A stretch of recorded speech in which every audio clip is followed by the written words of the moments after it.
welcome into Beers by the Ivy. This is a Masters reaction round one. Thank you for listening. Essentially, we're just getting going here. We're on YouTube and now we're actually on Apple Podcasts and we're going to Spotify too. So like, subscribe, do all that jazz for us. We're bringing the content daily through shorts and also long medium content. So what are we talking about today? Obviously, Masters round one. I want to talk about the conditions. I want to talk about Tiger Woods. Talk about the scoreboard, the score I think that'll win, but I do want to start off by talking about why the Masters is so special. And I think there's so many things about it that make it so special. And I wrote a list down here, but essentially just on the surface, like the immaculate landscaping. It's almost like the best of mankind can do. And you get to see that as a visual on screen. Then obviously if you're in person, you get to witness it. But I think that's what part of it makes it special.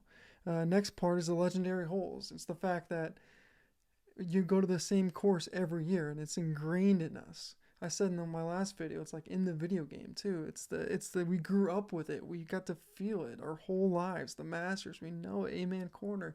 We understand it. You know, we know, oh, that's going to be trouble. Oh, that's not trouble. And then I think for the players, it has actual legacy versus if you go out and win like a US Open, you know, British Open, it's cool, but it's not the Masters, and it will never be. You know, there's very few even Opens that are legendary, like Pebble Beach. If you win that, and honestly, like, why is that on the map? Probably because Tiger won it. So another reason is the dinner, the jacket. I would say that dinner is more important than the jacket. It's the only tournament where if you get to win it, then you get to participate in the tournament the rest of your life. The par 3 course. You see everybody out there with their kids looking great, and it's just like the perfect dream photo. It's like, you know, that mountain ski photo you get with your kids, and you do all that jazz. It's the same thing. It's that same vibe. It's like the perfect photo of the family when the two youngish parents with the little kids, and they all look freaking awesome. You know, it's just the whole deal with the Masters. Top notch. It's the expensive price ticket. You know, you can go to the US Open for, I don't know about you can definitely go for $600. Masters, $2,000 a day. So just crazy. I love the Masters. I was talking in the last one of my short videos about the pressure and how do you handle the lows, because that course just rings in the pressure on you.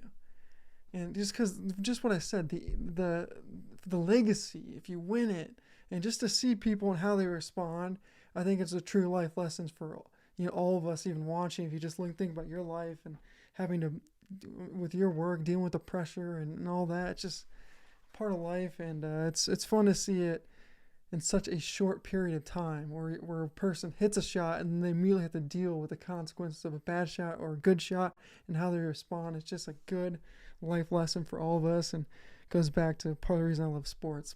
All right, let's kind of recap the day with conditions. First, we had weather. We kind of had that like downpour rain that obviously delayed the start of the event. And then you had the soft course, and that essentially we got a bunch of low scores from that.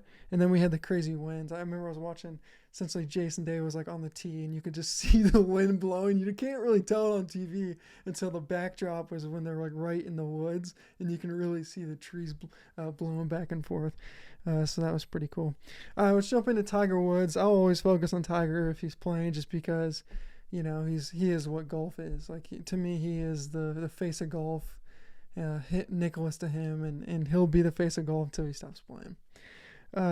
But, you know, my question going in was, can he make the cut? Strong day from Tiger. -1, birdie on 1. You felt really good about it. You're like, oh man, here we go.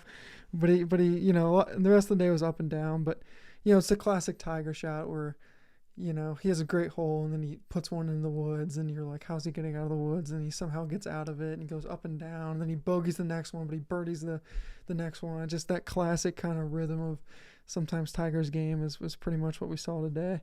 But yeah, the main question, can he make the cut? It'll be 24 in a row. It'll break the record. As I mentioned previously in the week, this might be the last time we get to see Tiger potentially break a record. So it has extra juice behind it in terms of his shots. And, you know, it's just like anything in life. Sometimes standards for certain people are different. His standard used to be winning. Now, in my opinion, his standard is just finishing the 4 rounds, making the cut and finishing the 4 rounds. If you can do that, I think that's a win for everyone, a win for golf, etc. What's crazy is I did look up his age. He's 48 years old. 48 years old. I'm 28, so maybe I think that's a little bit old, but man, that is crazy. He's really competing with people essentially my age out there, and obviously, when he was, around the 20 ages, he'd probably be still dominating today's game, but really great to see him out there. All right, leaderboard, DeChambeau, -7, took advantage of the soft conditions, but also played great golf. Scheffler, -6. Hogsgaard, I don't even know how to say the guy's name, but he's -5, so hats off to him. I think he had a chip in that was pretty impressive. Sagittarius, usually plays good at the Masters, -2. Tiger, -1. Justin Thomas, even. Koepka, even. And Phil, +1. So there's a lot of big names up there and big names up in the striking distance. I did want to make mention about Scheffler's game, and probably the reason I really like it, it's kind of back to that presser that I was talking about earlier, but he just got that cool, calm, collected mentality that has a mature mindset of, I'm not going to freak out on a bad shot, and just every shot just puts me in the next position to then make a move. And I essentially feel like that is the golf mentality that you need. Don't shoot yourself in the foot. Be okay about making sure the next move is a good one. If not a big deal. Don't cry about it. Go. Just kind of that mentality, right? Have a good shot. Okay, if not a good shot, great. Let's move on. Boom, boom, boom.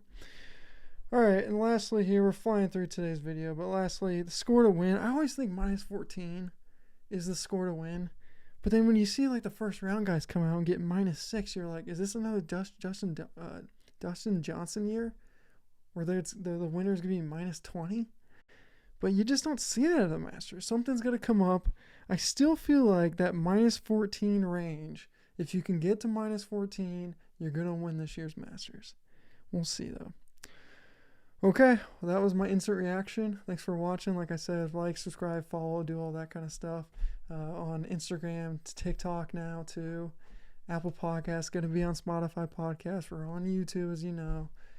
So this has been fun, and we're going to keep it going. Thanks.